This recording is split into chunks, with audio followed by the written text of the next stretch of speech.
Welcome, everyone. I'm going to kick this off with our land acknowledgement.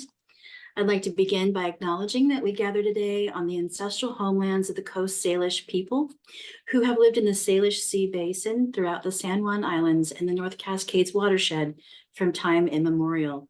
Please join me in expressing our deepest respect and gratitude for our Indigenous neighbors, the Lumbee Nation and Nooksack tribe, for their enduring care and protection of our shared lands and waterways. My name is Terry Bryant. I'm the chair of this group. Really glad to have you. Please feel free to introduce yourself in the chat. And if you're not on our mailing list and want to get agendas and updates, please add your email address in the chat as well. Want to mention that this month is Intersectionality Month. I don't know if you saw that on the agenda, but I think it's worth reading about. And I'm a nerd. I'm reading an American history book right now. So I've been reading about that. And it's occurring to me that intersectionality has been an issue since the inception of our nation. So even though this term is kind of in common usage now, it's not a new idea. So I just want to call that out. And there's some links on the agenda to reading if you're interested. Okay. Our topic this month is permanent supportive housing. What a week it's been, y'all.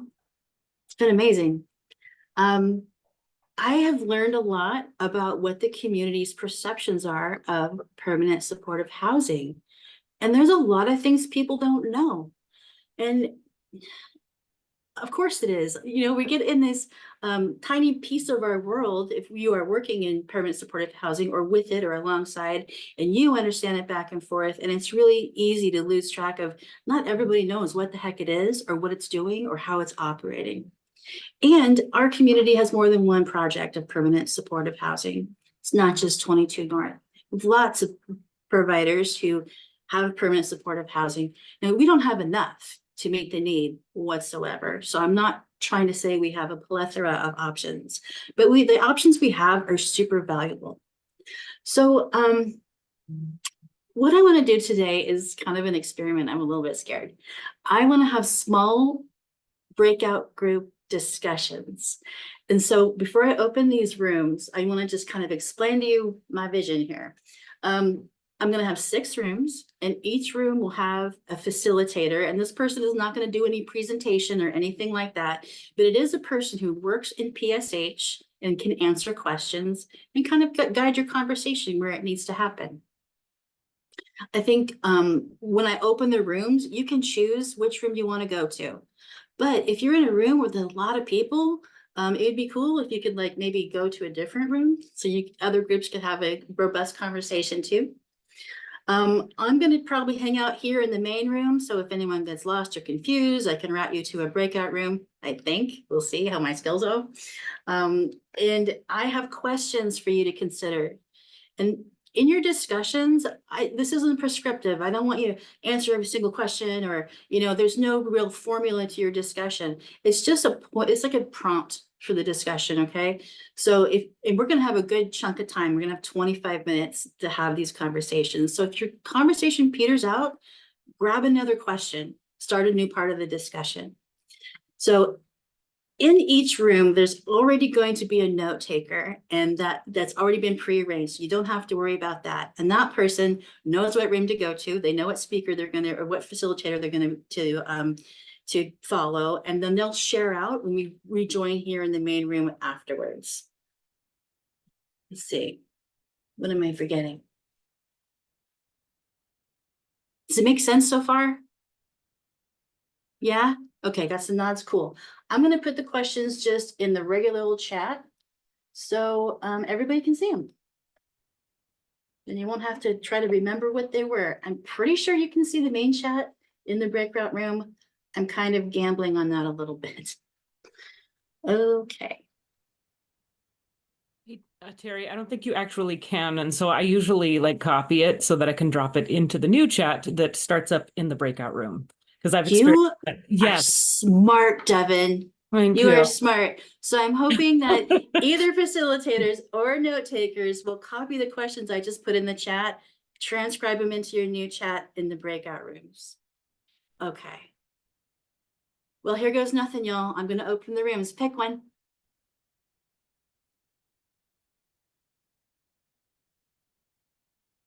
Can you see them? No?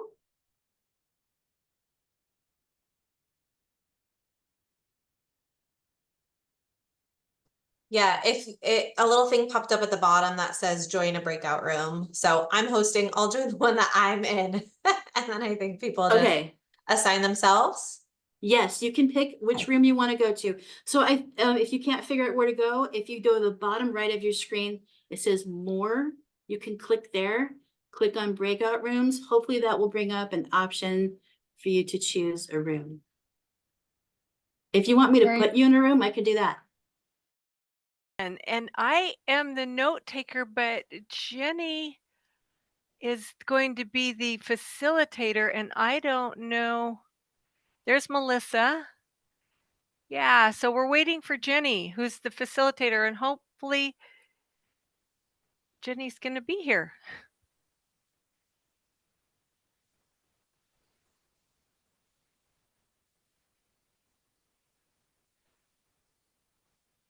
If I've been in several meetings with some of you today, and actually, I know everybody here. I'm in several meetings with you all often. How funny is that? Yeah, I'm wondering, Melissa, how long we wait for Jenny. I don't know. Annie, you're the note taker for this one, or is it Tori? No, me. I'm the note taker. Jenny's you're the supposed to note be the taker. facilitator. Oh, no, I but- heard that. I heard that. Yeah. I'm just checking the note taker. Okay, yeah, I don't know. I would say I'll send Terry a message in case she's aware. Okay. Because if not, Melissa, I've worked in permanent supportive housing, so I can actually ask the questions, but I'd like Jenny to, if she.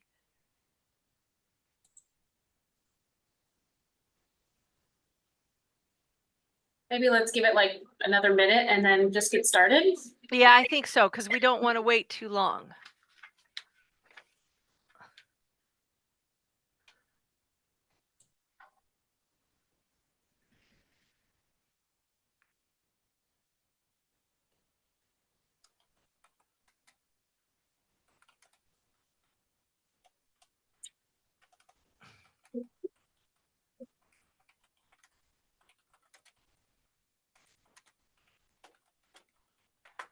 I see a lot of Whatcom Homeless Service Center folks here. I think I'm gonna go join another meeting.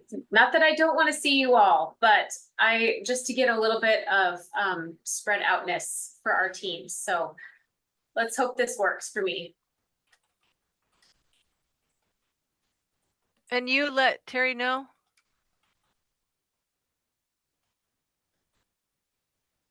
Hey, folks, okay. Well, what I'm seeing is that there's no Jenny. And so I think if you folks don't mind, I'm going to start. Since I've worked in permanent supportive housing and can maybe start facilitating this as well as trying to take notes. Should be interesting for me. Okay, first question. What does supportive housing mean to you, and what are the core elements that make it successful? What do you folks think? Speak up.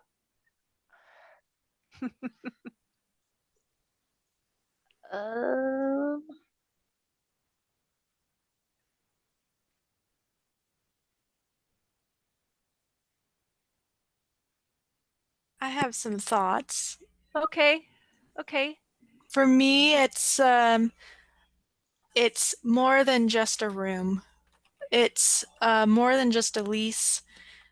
Permanent supportive housing is case management support, help with navigating life, a resource like a person to turn to with questions, and extra support to have a stable life.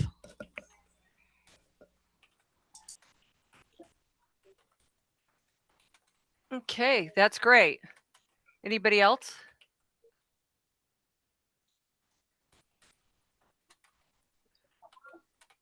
How many of you have actually know anything about housing first principles? Because if you don't, that's something that maybe I can kind of explain and we can go from there. Do many Yeah, of you know? let's talk about that first. Okay, do you know, how many of you know? Show your hand if you know housing first principles or whatever. Well, I mean, I feel like I understand what it is, but I don't know that I've ever had like a proper lesson on it. Well, I don't know that I'm going to give you a proper lesson, but housing first is it's been around for a long time. And what it is instead of waiting for somebody to become clean and sober, or waiting for somebody to, I guess, do the things that people are expected to do to get into housing, what we do first is house the person, and then we do exactly what uh, Katie just said, and that is we provide them with wraparound services to help them to support them so they can actually live in housing and start becoming, working on if they want to be clean and sober or whatever they need to be able to live in housing and be successful. And so it's housing people and then working on the things that they want to work on or the thing, just to help them to be successful in housing. So it used to be years ago that it was like we would house people and we would say, well, first you're gonna have to go to clean and sober housing, or first you have to do this or that, just before we'll put you in housing. And that's not what housing first is about anymore. um I'm going to go ahead and move on to the next question, if you don't mind, because I think Katie kind of really hit the first one with what she said about it's more than just a room, more than just a lease. It's really having a support system. When looking at a specific population, what services and activities should be incorporated to ensure residents receive the best support?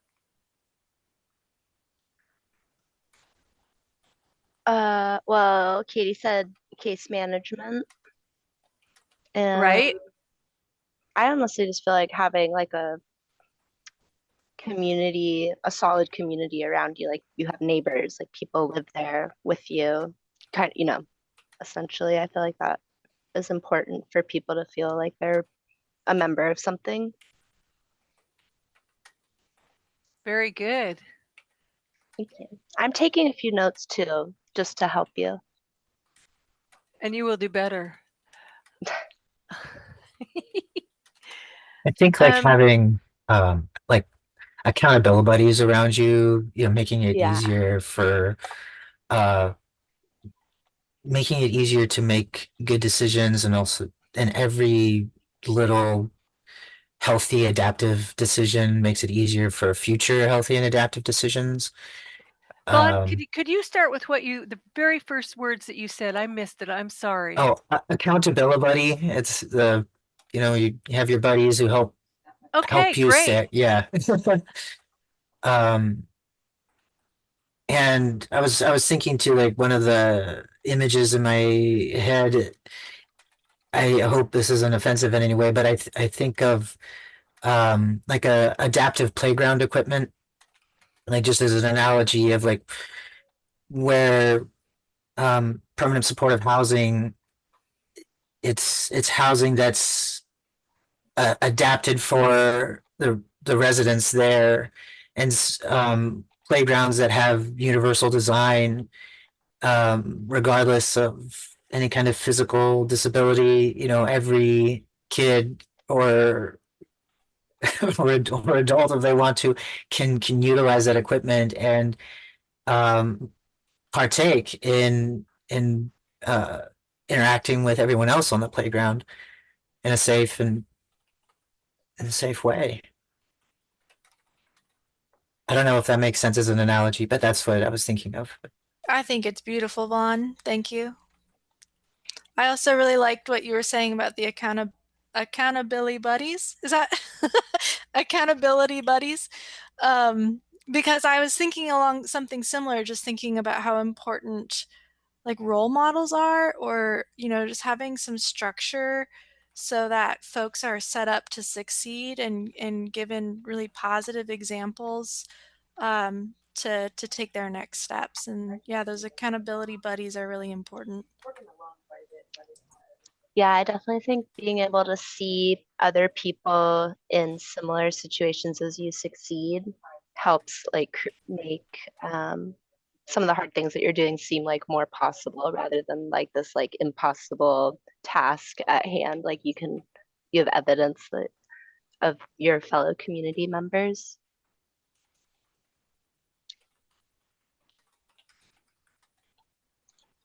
And a safe environment is really important for people to be able to thrive in their new homes.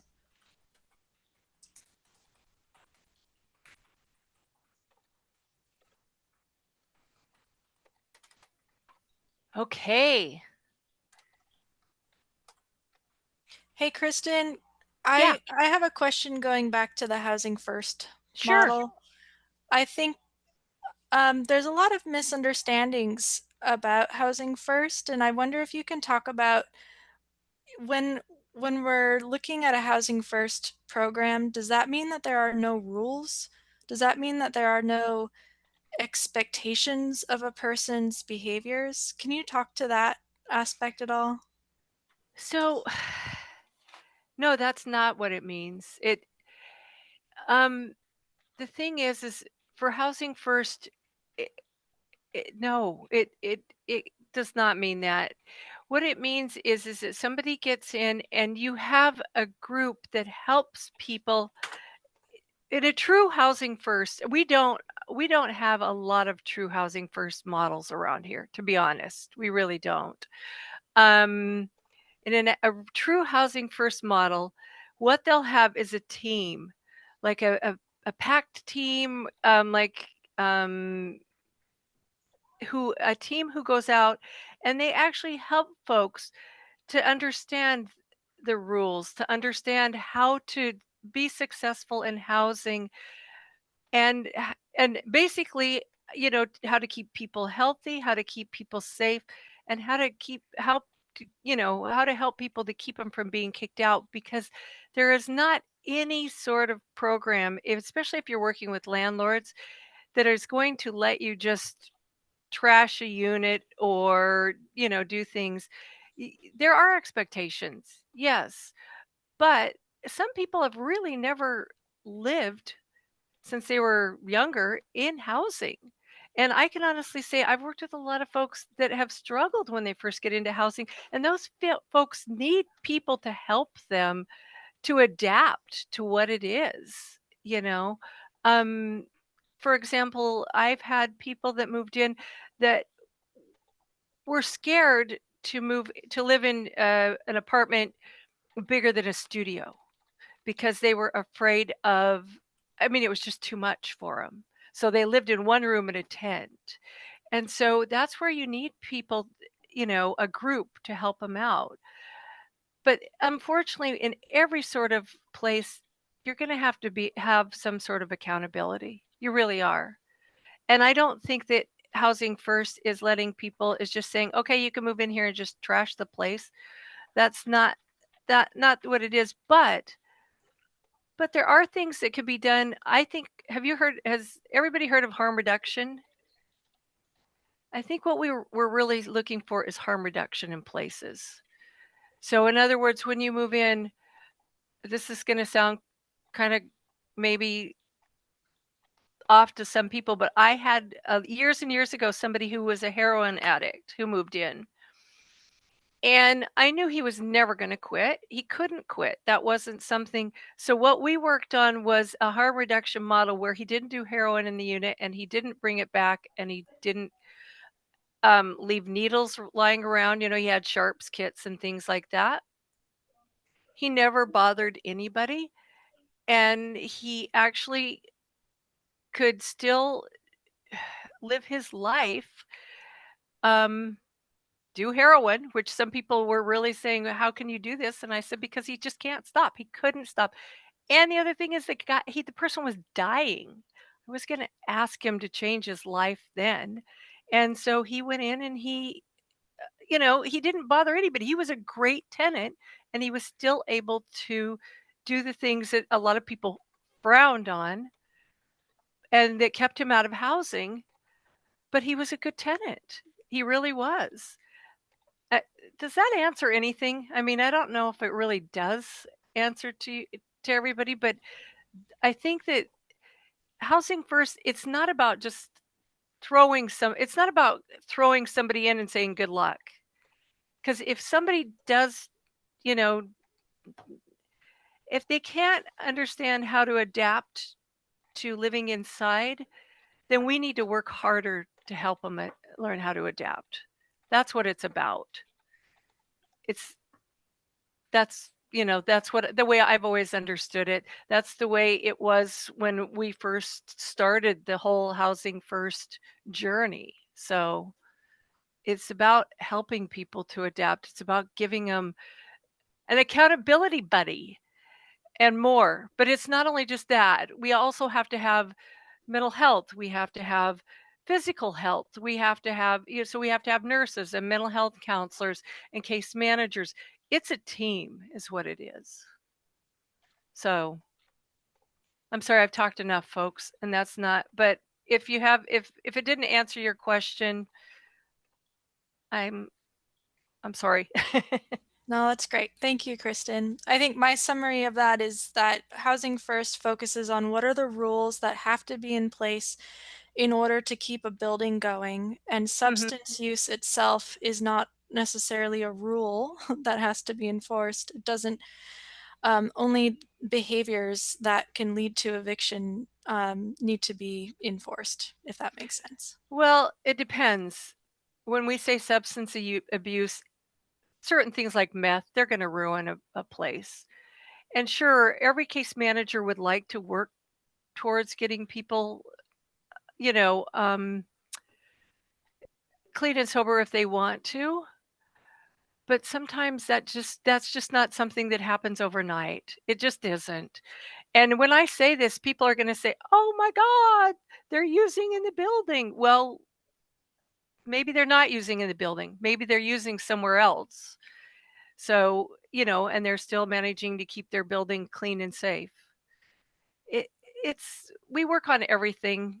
And I probably shouldn't have used the guy that did heroin, but that I thought was a really good example of somebody that didn't bring anything back, and nobody in the building knew he was a heroin addict. Nobody knew. So that's pretty few and far between, but that was housing first, and that was harm reduction. So anyway, anything else you folks want to say about what services and activities should be incorporated?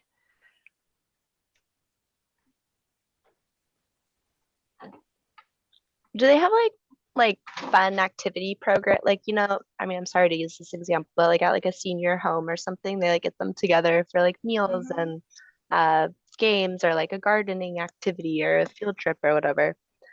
Is that something that exists in these type of places, or is it way more like you're just living in an apartment basically, and there happens to be mental or like healthcare professionals around that could help you in an emergency? So this is where I think that I'm not probably the best, because I did actually permanent supportive housing out in scattered site. But I will tell you that Francis Place used to, when they first opened, I went to quite a few activities that they used to have there. They used to have meals, and they used to have, celebrate holidays, different holidays that people wanted to celebrate. So there were things that they weren't, there were things and they still, I think, do. They have a piano, and they have, things that, computers, and I think they have games, things like that. So that was and I do know that 22 North has a foosball table. Yeah. So there's things that they have, but because I don't really have never worked in one of those buildings, actually, I'm sorry, I'm not the best No, to that's okay. answer that. That So, answers my question. I'm going to go on to the next one. It says, what gaps exist that challenge the ability to provide robust wraparound services? And I think that there's I know Katie, you could probably answer that. And if anybody else can answer it, that's great. I might hand it off to Jerry. I'm so sorry. I popped in late, so I'm really not sure what we're talking about. If you You're could okay. catch me up. Jerry, what's your perspective on gaps to providing wraparound care to folks in permanent supportive housing programs, or more generally, gaps in being able to offer wraparound care to people who need it? I think you've got a lot of perspective on this. I do. I think a lot of gaps, honestly, one big one is that body doubling example. I'm sorry, I can't quite remember the term you used, but it was amazing. But just having like a support system, I think a lot of things that we see in our case management program here is just folks needing some support connecting to services, having access to phones, having access to a computer, are kind of some of the first things that come to mind, as well as not, I guess, kind of same thing as not having a community or people to help them access. So a lot of people are afraid of, not afraid, but don't necessarily want to go and engage in some social activities to meet other people because maybe they're not comfortable. And I think in a situation that we're talking about, that could be a really big benefit if they have a sense of community or a space to start this process. I hope that answers part of a question. Thanks, Jerry.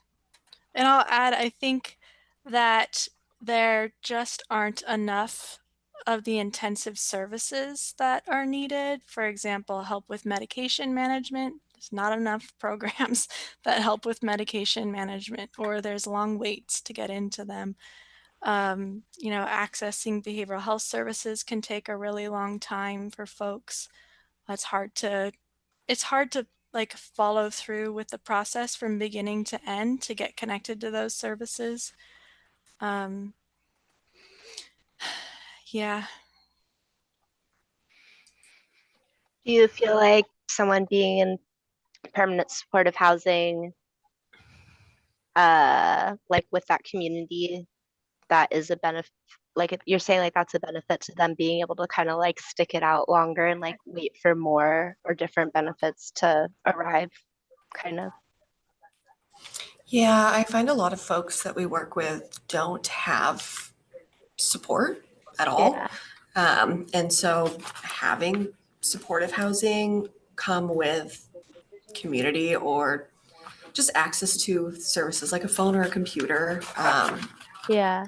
or like you were talking about, like events, to help build that, one, just confidence in people is Yeah. huge, and two, just comfortability to pursue what they need to, I guess, if that makes sense.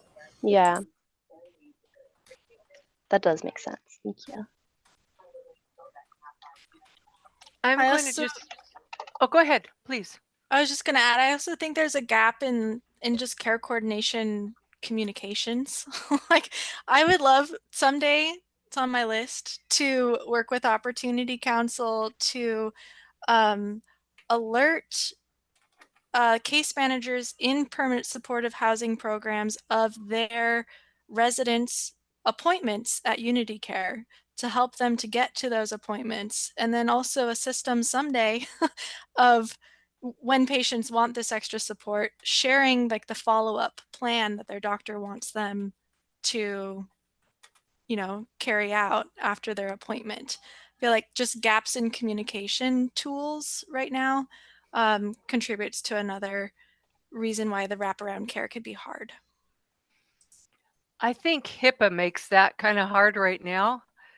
So, one of the things, I'm going to go on to the next one in just a second, but I wanted to mention that a lot of years ago, I went to a place in Los Angeles called the Downtown Women's Center, and they had housing and in the housing, in the building, and then in the building, they also had everything that you have at Unity Care. They had nurses. I mean, not like it wasn't as big, but they had nurses, they had mental health, they had all that kind of stuff. And then on the side, they had the day center where, just as some of you said, they could get together and build the confidence and be comfortable to around each other, and they had the support, peer support, basically, to get what they need.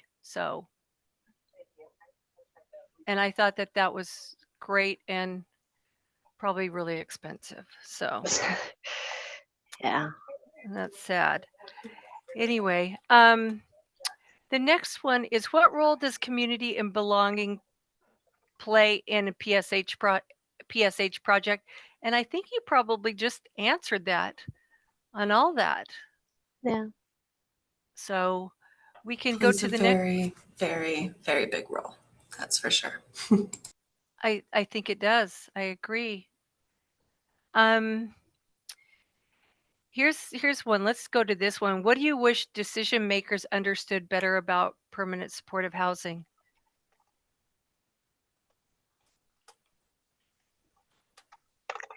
I guess I just wish that people would understand that you'll never be able to force people, you know, into making the decision that you want them to make. And so all you can do is provide them with like comfort and care and support. And then hope that they come to those conclusions on their own.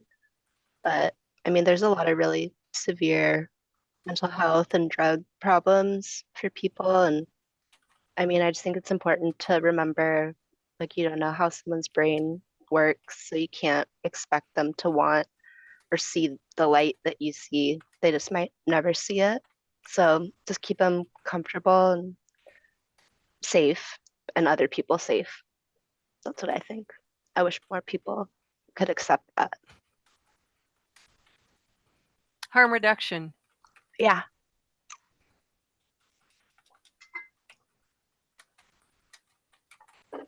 I'd love to hear from the rest of you on this.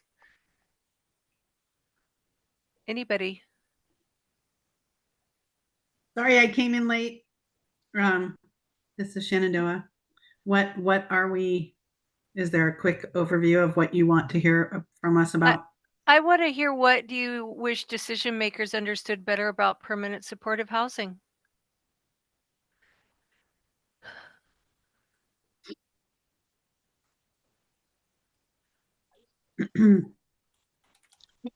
Other than I believe that it's our duty as community members and a people, America, to take care of our fellow community members, to make sure that nobody is, that everybody's housed somehow or another, that they are sheltered out of the elements, off the street, that they have enough food to eat,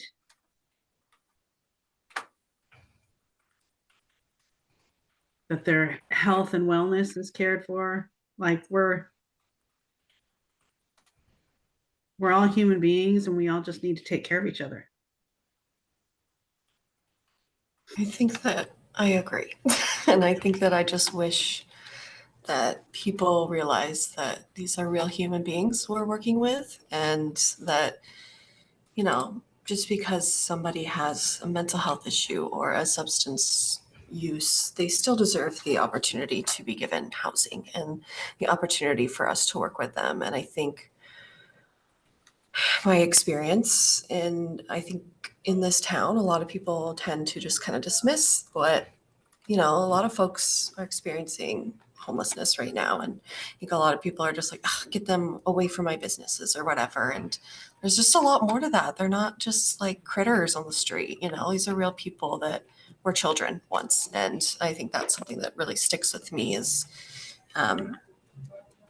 it's just hard to hear that a lot of people don't care, I guess, as much as we do. And how important these programs are is you almost can't qualify it in words. Yeah.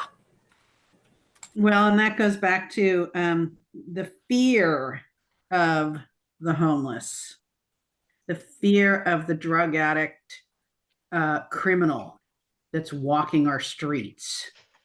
That's the idea that everybody has, that those people that you're talking about, that think of them as a critter, an animal. That's I have some pretty deep conversations with the person that cuts my hair, and she does my hair and massage, and she is right downtown, and she's got homeless people who obviously have mental health issues that hang out at the bottom of her building and walk by and make a scene, and she's fearful.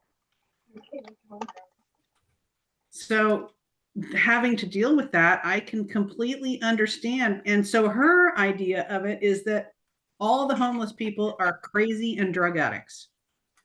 And she's very liberal and very caring and loving. But her experience is these people on the street that are having some major mental health issues, and that's what she believes all the homeless people are. Like, she doesn't see the families and the children and the young adults who are just struggling to get by, to keep themselves safe. Yeah, and I think that ties in with what I wanted to say. What I want decision makers to know about permanent supported housing is that even though it's a very, very expensive intervention, I think it is the most appropriate intervention for us to be investing in because of the toll that the experience of homelessness has. And I think we've got growing evidence that the experience of homelessness causes people to age faster, and people have really serious health conditions. Like, we're seeing more and more people who are homeless with very serious health conditions. And I think that's, all the more reason why the permanent supportive housing is the best type of investment to support folks who have really complex needs. Other housing projects, program types are important, so we shouldn't stop investing in those. But the permanent supportive housing type is becoming more and more important.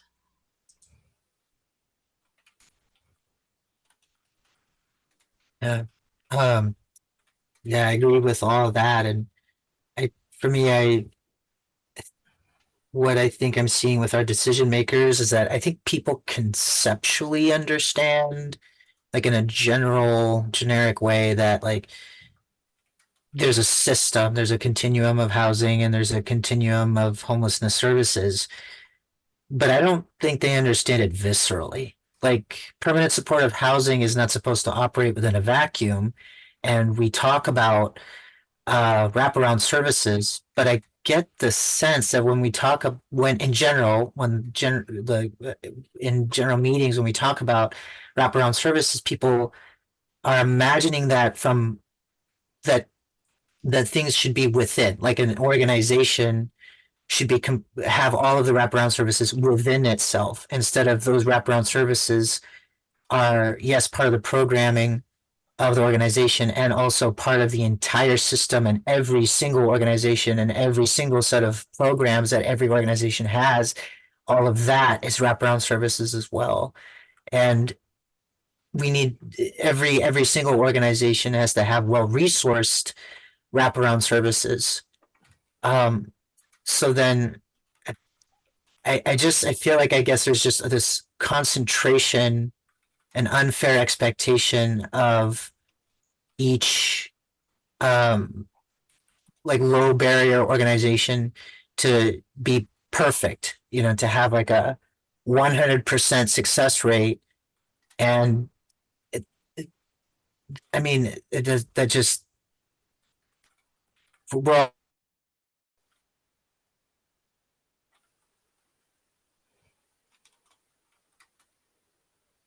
Okay, let's go to, should we go to a different group? She is. I see Kristen.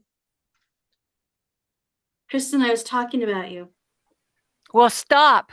It was good. Terry said she hoped you would be here. I really appreciate everyone's patience with my really noob and very bad skills in doing this. But Kristen, thanks for facilitating and taking notes. Do you mind sharing out your discussion? Well, no, I don't mind. And Annie, if you want to help me out in this, because Annie was very kind to help me take notes because my mouth was running a little too much in the beginning. So, so first of all, we kind of went over permanence or what housing first principles are, because a lot of people in the community don't.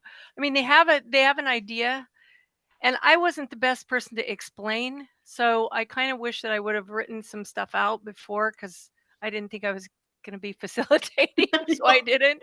Oops, sorry. But anyway, so we kind of went over permanent supportive housing, and then so we talked about what people think about, what's permanent supportive housing mean, and I loved it. I think one of the best answers is more than just a room. It's more than just a lease. It's everything: case management, navigating life, resource person to to step in and offer the extra support to have stable housing. We talked about what services should be incorporated, and I think there were a lot of things that were said about everything, all the kinds of permanent supportive housing things that we need, all the kind of services that we need, which are not just mental health and physical health. But somebody said, I think it was Vaughn. Vaughn, I'm going to give you credit for this. Accountability buddy, which I'd never heard before, but I really like that. Somebody to help you, to hold you accountable, make it easier for folks to adapt, a peer, basically. But accountability buddy, I loved that. And also, they talked about the permanent supportive housing should be adapted for the residents' needs. So, kind of like, I think one of the examples was, how we adapt playgrounds for folks of different, children of different walks of life. Well, housing should be adapted like that. And then we talked about gaps to wraparound care. And so people said that support systems, having access to phones and computers, not having a community. Sometimes people are afraid of social activities. And so really having other people to help them to adapt to being in housing, adapt to what a community and space is, and being in the space of other folks. We don't have enough intensive services. We all know that. Long waits to get in, and accessing mental health can take a long time. And so let me think. Let me see what else. Some folks don't have support at all. That's not good. And then we talked about also, I think one of the things we talked about are events, like not just permanent supportive housing, things of what we call, not just the regular things like nurses and mental health and stuff like that, but also community kinds of things like events. For example, I remember when Francis Place used to have lunches, and people celebrate people's different holidays, things like that. I mean, something to get to draw people in so they feel like they have a sense of community. We talked about that there's gap in care coordination, and and Unity Care was talking about they'd love to be able to work with case managers to alert their clients when there's appointments at Unity Care, and to share follow-up plans with them. So people, they have somebody to help them to help the client with getting to the appointments and also to doing the follow-up care. And then we talked about number 4 now we went into number 5. So because I thought this was important, what do people want to see? What do they wish that decision makers understood better about PSH? And I thought this was great. And I think, so I'm going to read verbatim. People understand, it would be great if people understood that people cannot be forced into the decision that we want them to make all the time. You don't know how people's brains work, and the best we can do is harm reduction and keep them safe. And then our duty is to take care of fellow community members, make sure that folks are housed and sheltered. They have enough food to eat. Human beings need to take care of each other. Real human beings. People are real human beings. They deserve housing even with substance abuse. They are not critters. They were children once. Not enough people care. Fear of homeless folks, fear of drug addiction. That's a lot of what we have going on in Bellingham, especially right now downtown. People only see homeless folks acting out. They don't see the humanity there. They only just see people acting out. And then even though permanent supportive housing is expensive, it's worth investing in. Experience of homelessness causes folks to age faster, serious health conditions occur. Permanent supportive housing is the best investment for everybody, and it's very important. And then a lot of people conceptually understand homelessness, but they don't understand and permanent supportive housing, but they don't understand it viscerally. It's not supposed to operate in a vacuum. And wraparound services should be part of every organization, but sometimes we just don't have it. And organizations should not be penalized for not having things that we don't have the finances to put into place. And so that's what I got. Great job, Kristen Hill. Thank you so much. Anyone else from Kristen Hill's group want to share?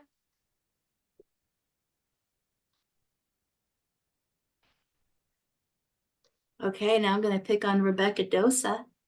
Share out notes from your group. I love to share. Thank Thanks, Terry. you. So we talked about quite a few different things. I think one thing that's really sticking in my mind that we talked about is how it's hard to share with the community. How I think Pam said this, you don't just get your key and then become a different person. There's residents who never put up a bed. There's residents who never use drawers for their clothes. And that doesn't mean that they're not successful, and that success can take many years for people to overcome that stress and fear and trauma of, maybe this is just another thing that I'm going through that's going to fail. I'm going to be back out on the street. That's a hard thing to overcome. We also talked a lot about the importance of community and PSH staff not being the only support that residents have. If it's possible for there to be mental health support on staff, that's something that's awesome to have. Connections with other partner agencies, and then also community building events that are just fun, like cooking classes, things like that can help get people out of that survival mode there. I think those are the things that really stick with me that we talked about. If anybody else from our group wants to share some things that stuck out with them.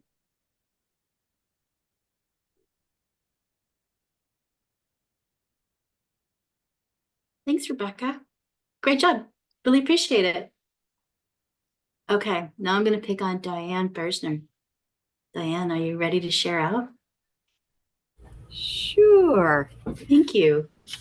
Okay. The questions that we addressed were defining permanent supporting housing and what makes it successful. What are the gaps in this system with providing wraparound services? And then also, what role does community play in creating that sense of belonging? And then also, understanding housing first principles. So those were the main questions that we addressed. Regarding permanent supportive housing, what we decided, or what several people mentioned, is that it's part of a continuum of housing, and it starts from being homeless to being able to live in a market-driven housing, with permanent supportive housing being in the middle of that. So how do you address that middle ground? And we talked about needing a village to support people who are trying to get into permanent supportive housing, that it's just not something that we can, as people have said, drop them into a house and expect them to succeed. It's going to take a lot more than that. It's going to take the services. It's going to take that continuous support, and also realizing that not everybody's going to fit into the same model of housing. And so it's being flexible as well. Looking at the individual persons, individual families, and just continually working with them to put them into a place that they can fit into, that they can feel that they will succeed. And with understanding too that these are people who have experienced trauma, and so how do you get them? One of the barriers that we see, of course, is resources. It's a lack of resources, and it's also a lack of communication between agencies, and it's also a lack of communication within the community. So people, and we saw this with 22 North. There's a lot of misinformation going around, and unfortunately, when you've got somebody who is has the ear of a lot of a segment of community, then that kind of riles people up. So it's how do you communicate to the in our case, Whatcom County, and kind of getting people to understand what is the housing first model, what does that mean, how do we provide the kinds of services that people are going to need beyond just putting them into a house. How are we going to keep them in the house? And so I'm trying to go through my notes too. So the screening processes, as I said, it's not a one size fits all model. And just looking at the person, or the family as the whole person. So a whole person that needs housing requires a whole village. And, that's a big challenge when you don't have the resources. So anybody from my group wanting to add to that? If I missed something, I was trying to kind of synthesize everything briefly.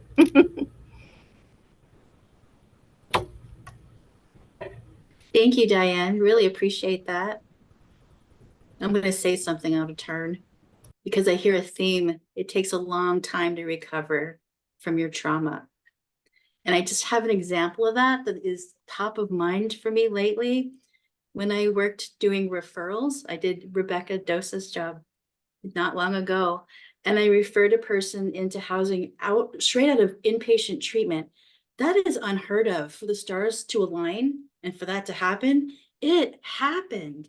And this person was homeless for a really long time and a severe alcoholic, like severe, had been using alcohol since a child and was encouraged to do so by his parents. Okay. And this person is older now, right? He's been in housing for 7 years.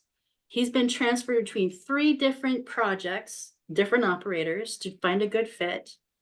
And I just learned this year, for the first time, he is 90 days sober. It's incredible. Yeah. So, okay, let's keep going. Dane, are you here? Can you share out from your group? Yes, thank you, Terry. Yeah, so Andy asked us in the beginning, what does supportive housing mean to everybody? And and we kind of went off on a couple different paths, but what Andy said was wraparound services to help the vulnerable population. Rosie commented on more than just one support, often grace, lead, med management, wraparound support. Michael asked, in his words, are there any different flavors of supportive housing? Terry, you made a comment that there are many different types. 22 North in Northwest Youth Services, Dorothy Place for the domestic violence. And then, yeah, we kind of went and talked about the youth a little bit more. And TJ mentioned how difficult having both those populations, the older population with the younger population, and how it can be really challenging to navigate that whole system while you're young. And hopefully we can support the youth with mental health services and just kind of help navigate when youth turn 19. So Michael then asked, what comes after PSH? Do people move on, and do they graduate, and we discussed that, you know, if it's up to a client, they're more than welcome to live there for the remaining of their life. Yeah. So that's about it. Thanks, Dave. Great job. Yeah. Okay, now I'm going to pick on Ashley Glenzie. Here we go. We talked about gaps that exist that challenge the ability to provide robust wraparound services. I think the biggest thing I heard was that adequate social and medical supports are needed on site to help set people up for success. That looks like more case managers, so there are smaller caseloads, behavioral health clinicians and caregivers embedded into programs, because those are the supports that people need. In order to do this, more funding needs to be available because programs are not adequately funded. And the burnout rate is so high for case managers right now because of how high their caseloads are.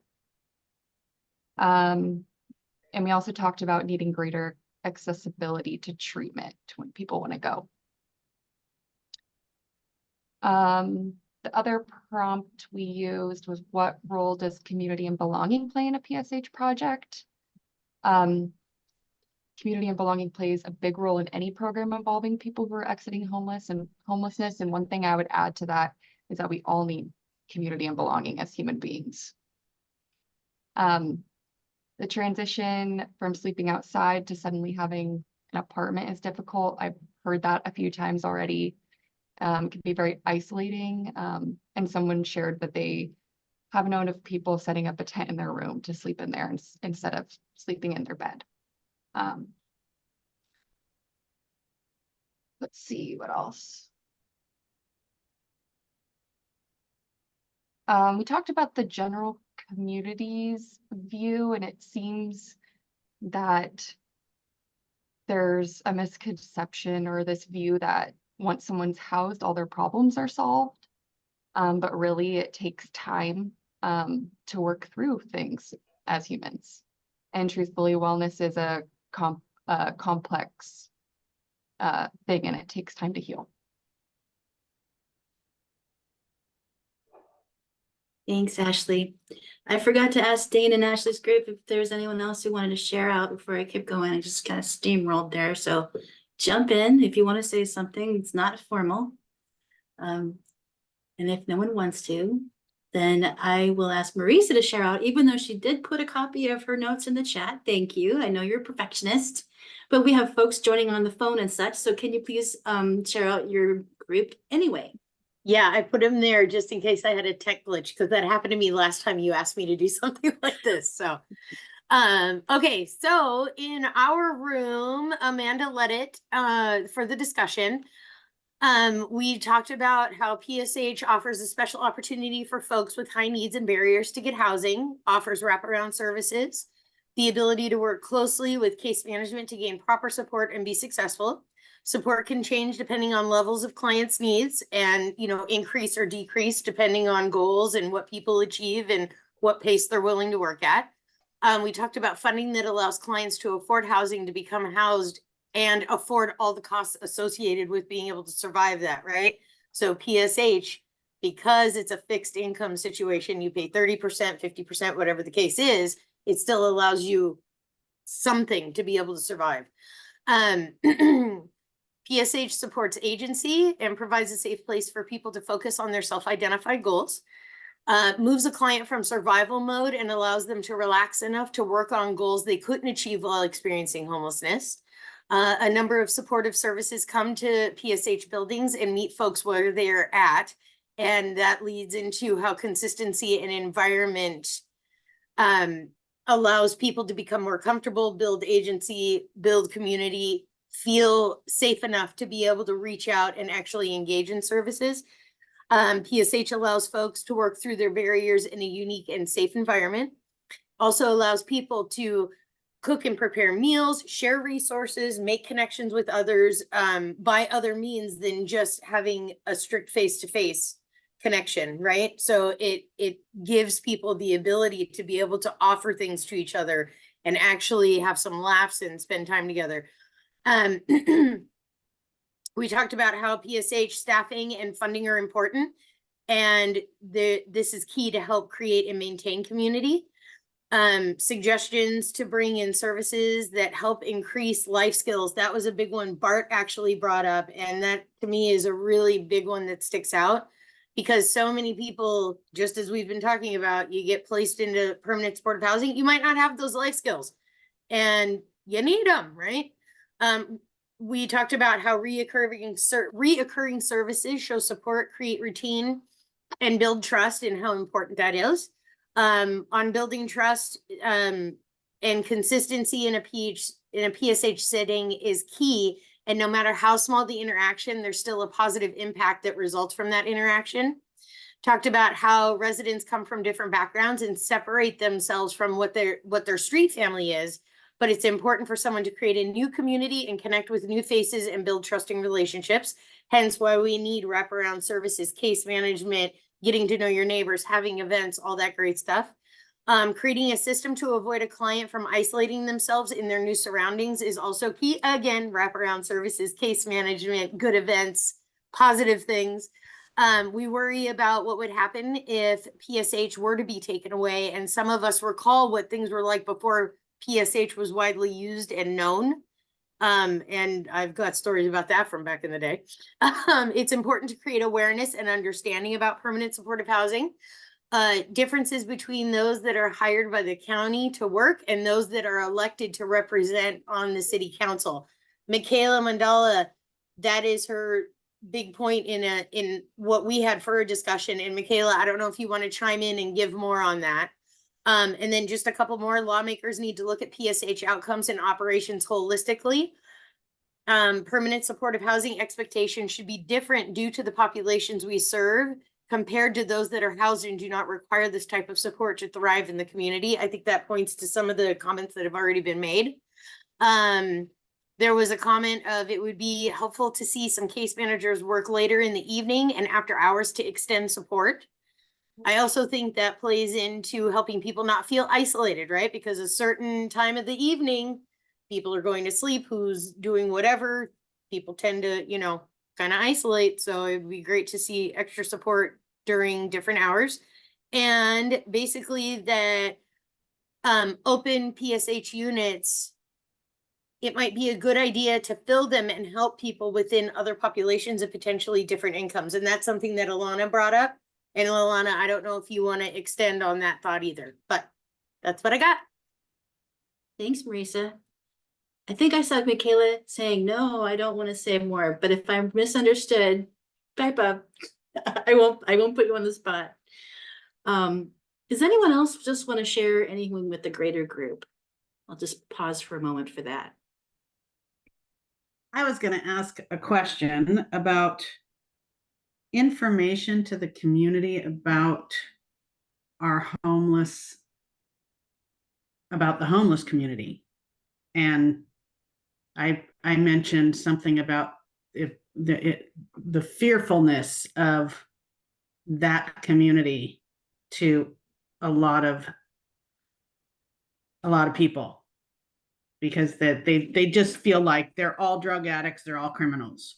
So is there some kind of outreach, widespread outreach that we can do that gives statistics, that maybe even introduces people, that something to take that fear out of it, to let them understand that they're not all drug addicts, they're not all criminals, they're people, there are community members who need help. That's one thing. And then the other thing was, with the wraparound services, one thing I know for my son, who is not homeless, but could be if he didn't have our support.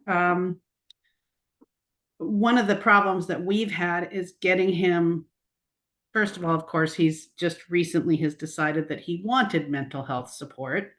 I think that's because we started paying his rent for him, and he doesn't like the fact that we have to pay his rent for him. So it gave him some incentive to actually get some mental health support, because we gave him some boundaries. You need to get your physical health taken care of. You need to get your mental health taken care of, so that we will continue, and you don't have to worry about anything else except those two things. And once you get those things taken care of, then then you can try and get a job and start paying your own rent. But one of the problems is that he was unable to get services as far as getting diagnosed for what kind of prescriptions he might need. And he actually ended up in the trauma center because he was having suicidal ideation, and was sent to somebody who was supposed to be a provider that would support that. And they said, oh no, I can't even help you with that either. So they called an ambulance and sent him to the trauma center. Thank God, because the trauma center is where he actually finally got a prescription to help with his depression and with his sleep patterns. And he is feeling better now. I don't know that that's going to be the cure all to his mental health issues, but he now is able to continue going back to that trauma center to see that psychiatrist, who will continue monitoring his prescriptions. So for me, that seems like a really huge part of supporting at least my son. And I'm sure there's a lot of others out there that need that continued support of prescription medications for their mental health support. Thanks, And just Shenandoah. finding that, yeah. I think you just identified something that has become really glaringly apparent to most providers of services, is that we need to communicate with the community better. And that is something that this group could take on. And I also want to just express some empathy for you, because I feel you. I have an adult child that moved home, couldn't afford rent, struggles for that. That affects her mental health. It's all connected, can happen to anyone. So I want to really thank you for those comments. I want to call out just a couple of things from the chat here too. And that's that Alana thinks it would be good to have a documentary or a live media story to that end of communication.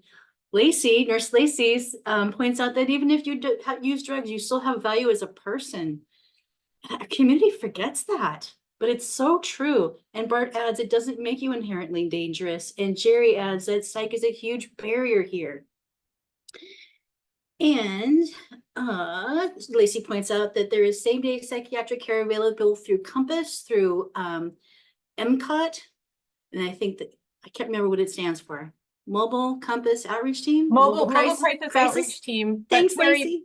Terry, this is new. This is same day access to diagnosis / prescription. Oh, I had no idea. So thank you for sharing that. For It's a sure. slow roll, but I think you're a good group to share that with. So you would call through VOA, and then they kind of will direct the situation. But can you say again that? I'm sorry, what's that called? What is VOA? The crisis line. The crisis line, yeah. And Volunteers of America. And you would just explain the situation if you have a family member who's in need of some medication. Like it sounds like your son, it could be useful if there's an area of time where where he's not able to get that prescription filled. That would be a resource for that. thanks, Lacey. You know, actually, Helen was pointing out that I didn't call on your group to share out, and I'm sorry about that.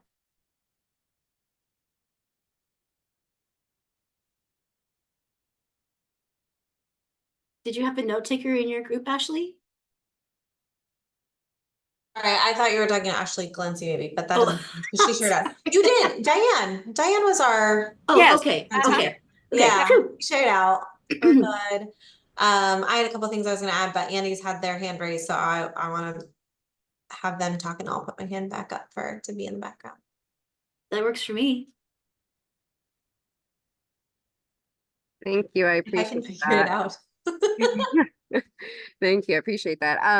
Yeah, I just wanted to answer or speak to the question about how to share the stories to the wider public around the work that we do in permanent supportive housing. So I've been part of the task force, which was created after the 22 North shooting that happened, unfortunately. And members of city council have been there, but also more importantly, business owners of red light and leaf and ladle and apartment complex landlords have been there that are around the State Street district. And we've been sharing stories and newsletters with that task force. And then with this most recent city council meeting about the potential of defunding 22 North, which luckily got tabled. I am now working very, very closely with Katie Rose, who's the communications department of Opportunity Council, and I have been sending her pictures and stories of the community events that we're doing, the tenant senate that we have, the cleaning cart, all of the things that she's now posting on Instagram and Facebook. So my hope is that by sharing these stories and bringing humanizing the population and showing the work that we do and that it's a safe place to live, that these people are indeed human beings, and that we get together and do fun community events together, and that we bring services into the building, and sharing that to the population at large on social media, I hope is one of the ways that we can share those stories to the population at large, because it is absolutely needed. And a huge gap that has been missing for a couple of years. So that's one way that I know I myself and Opportunity Council and the communication department of Opportunity Council is trying to approach that. I would also love to see, like, on Opportunity Council's website, like a little YouTube video, you know, and if there ever was a resident that felt comfortable about talking and sharing their story, that we could do that as well.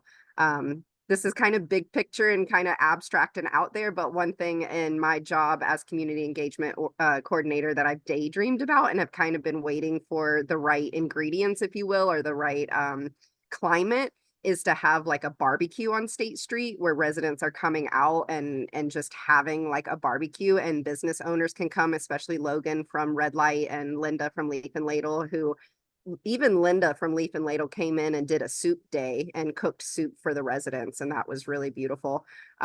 So to have business owners on that street, our neighbors, our literal neighbors, interact with us in a positive way, and then hoping to do a little blurb on YouTube or something. But just wanted to put it out there that things are beginning to get shared on social media. So hopefully that can be one of the approaches we have for the larger story that the community needs to hear. Thanks, Andy. Before we go to Ashley, I just want to, Councilmember Lilliquist pointed out that it was County Council that was considering withdrawing their funding of services at 22 North, not City Council. Yeah, Ashley, go for it. Oh, you're on mute, my friend. Dang, sorry. You'd think I'd get it. You'd think I'd get it by now. Andy, I feel like you actually kind of touched on the two things that were ruminating in my brain following our conversation that I think we can all play a role in. One, I think, is our communication to the public, right? Especially I think there's such a void of information, and as the problem is getting worse, seemingly worse out there, people are making their own assumptions when there's so much good happening, and so much good happening as a result of investments from the city and the county and other funders, that it's really important we actively communicate to dispel the idea that nothing is happening towards creating solutions. And also, when we have PSH projects, I think it's a little bit different at Lydia Place where we're working with families with children. We probably have a little bit more movement than other PSH projects, but how a lot of them, the families are there for, or the individuals are there for largely the rest of their life. So you're not really looking at exit outcomes, which is kind of the main driver of a lot of other outcome based stuff that other programs are looking at, right? We're not looking at like who moved on successfully.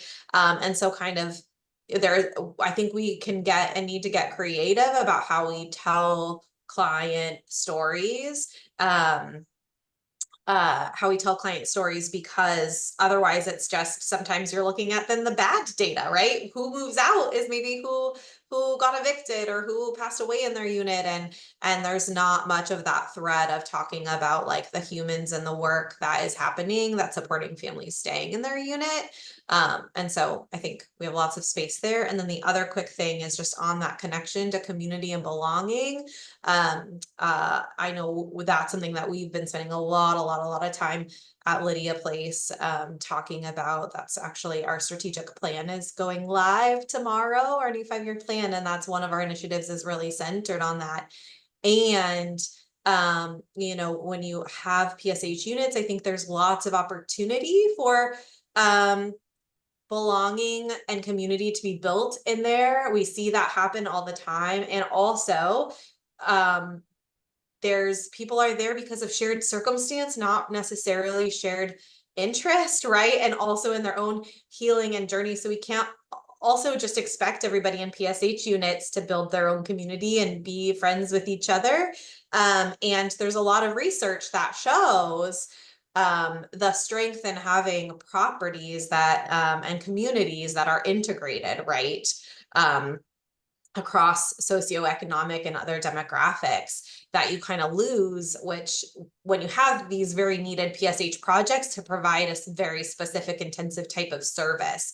And so it requires extra intention into like how we integrate the external community, right? So all of us thinking about how we can do that as service providers, and also how we can integrate ourselves as community members into supporting these projects in different ways. So we had, I was talking to a neighbor that I happened to pass by at one of our properties a month or so ago, and he had talked about last fall, we have a ton of apple orchards on our property, one of our apartment complexes, and he had noticed all the apples like falling and rotting, and was like, why don't your families do anything? Why don't they pick them up? Why don't they make some applesauce?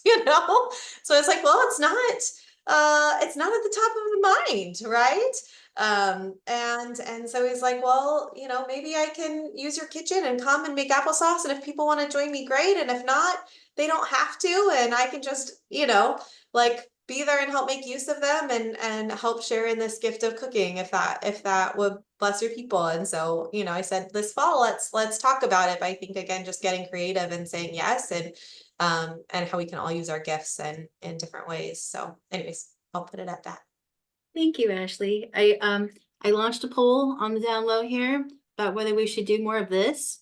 So I want to point that out. If you haven't participated and you want to say we should do it or we shouldn't do it, I'm going to leave it open for a minute while Diane has her comment. And then we're going to move to updates. Hi, when we were talking about community building and how do we reach more out to the community and just help them to understand more about the homeless population, it reminded me of the community meals that we've had in Bellingham for many years. And when my husband and I lived in Happy Valley, we regularly participated in community meals that the local church provided. And we had people from all walks of life. We had homeless people, I think, that bussed in to to partake in the community meal. And that was a really great way to, to just integrate them into the community. That I think they felt that they were more a part of the community by sitting down and eating with people who are residents. And I really liked that concept a lot. And maybe just helping the faith-based community to support that more. I don't know. We moved out of that area, so I don't know if it's something that's still being done on a regular basis. But I really liked that concept, and it was just you got to see who your neighbors were, housed and unhoused, and got to know them as people. Yeah. Thanks, Diane. That's beautiful. Bart. I guess I just want to say that one of the things that occurs to me when I'm hearing a lot of this is that one of the challenges of sharing successes with our clients, with the community, is that the sheltered world and the professional world, many of our ideas of success are a lot different. And the clients who we serve have, many of our clients' experiences of homelessness don't even begin with their birth. They begin, some of them, with like Lewis and Clark, and like there's just the social context in which their homelessness exists is huge, and they're dealing with traumas that I don't think that we can fully understand. And so one of the things that I think is really challenging is making, I mean, obviously we want to show these successes like what Andy does so well and stuff like that. But I think that there's a second part, which is managing the expectations of this community, that there's some reality in which all of our clients are going to want to participate in these kinds of things. And that if they don't, they're not successful. And I think it's really important to, while we're upholding these sort of more conventional ideas of success and engagement with the community, that we also manage the community's expectations for those who are unwilling to or unable to conform to really what is our social expectations and our understanding of success. And so I think that both of those are really important. So the education piece and then the sharing piece. And when I'm looking and working with families and individuals who are in camps who have been generationally homeless, and then I see them years later, some of these people who we helped into housing, the change is not a change that a person who didn't know them while they were living in a camp would see, but it's there. So I just want to say that not many of our clients don't have obvious success stories that a person who's not in the industry would be able to recognize, but they're still making huge strides. That was a great point, Bart. I really appreciate you adding that. Kind of the icky thing about working in social work or human services is that there's this hunger for stories. Like, what are you doing? How do we know it's working? Give us your story. But these are human beings, and we're not entitled to their life story. We're not entitled to consume the story of their trauma and recovery. And so I'm always like conflicted when I'm approached, like, hey, I need to talk to a homeless person for my article. And I'm like, my gut instinct honestly is like, no, you don't get to do that. You don't get to exploit people. But I also, at the same time, as a leader and understanding funding, I know that those stories are crucial to our work because we can't get the funding to keep going without it. So I just want to acknowledge it's a fine line that we have to navigate. I kind of made an executive decision to skip the updates. I hope that's okay with everybody, especially since Kathleen's already gone from the city, but that's fine. I didn't have anything new to say. There's an opening on the hot team. That's my update. The application is open. Ashley, did you really want to say something before we break? No, that's okay. Okay. Well, I think Jim does though. Yeah, Jim does. I want to commend everybody for your input today. When we first started the Whatcom County Homeless Coalition, way back when, a little bit before Barack Obama. You know, we were one of the first in the nation to create a homeless service center. And the idea was to bring the social service agencies together and to coordinate and to help each other navigate the changing society. And you've done that well. And I want to also point out that we also invited representatives from the city and the county councils. And, you know, they've been here for years and they send reps. But, you know, what's important, and I heard people say this today, is we've got to get the message out. And I would suggest that you take the definitions of housing first, permanent supportive housing, and a few other items on a one-page sheet from the coalition and publish that and send it to every single one of the people that are running for office this year. And ask them at forums and wherever you can, what are you going to do about the housing crisis in Whatcom County? Because the people we work with can't afford rents, and that's not working. Our jails are filled. We're trying to help people be successful. And, you know, I've said this before, I'll say it again, you know, people keep thinking we're talking about aliens from outer space. No, these are our students, our kids, our moms, our dads, our uncles.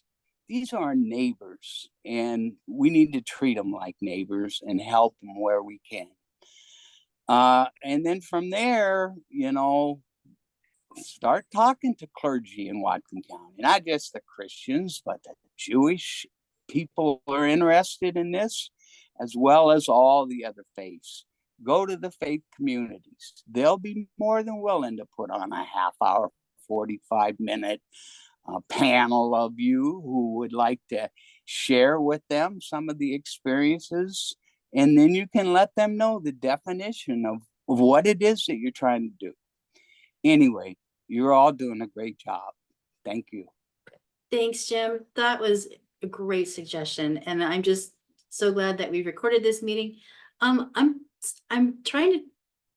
working on putting the videos from these meetings on a YouTube channel so that they can be referenced later. It exists. I don't think it's ready for prime time yet, but that's one thing we're working on. And we're at time.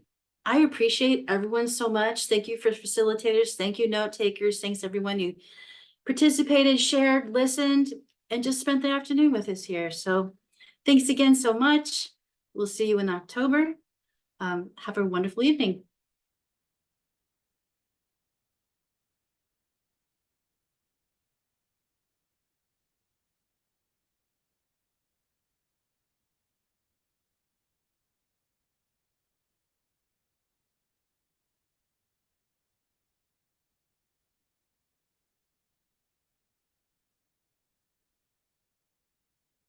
Hey, Annie, do you have the transcript saved? Do you have the transcript saved, Annie? Okay, great. Bye, everybody.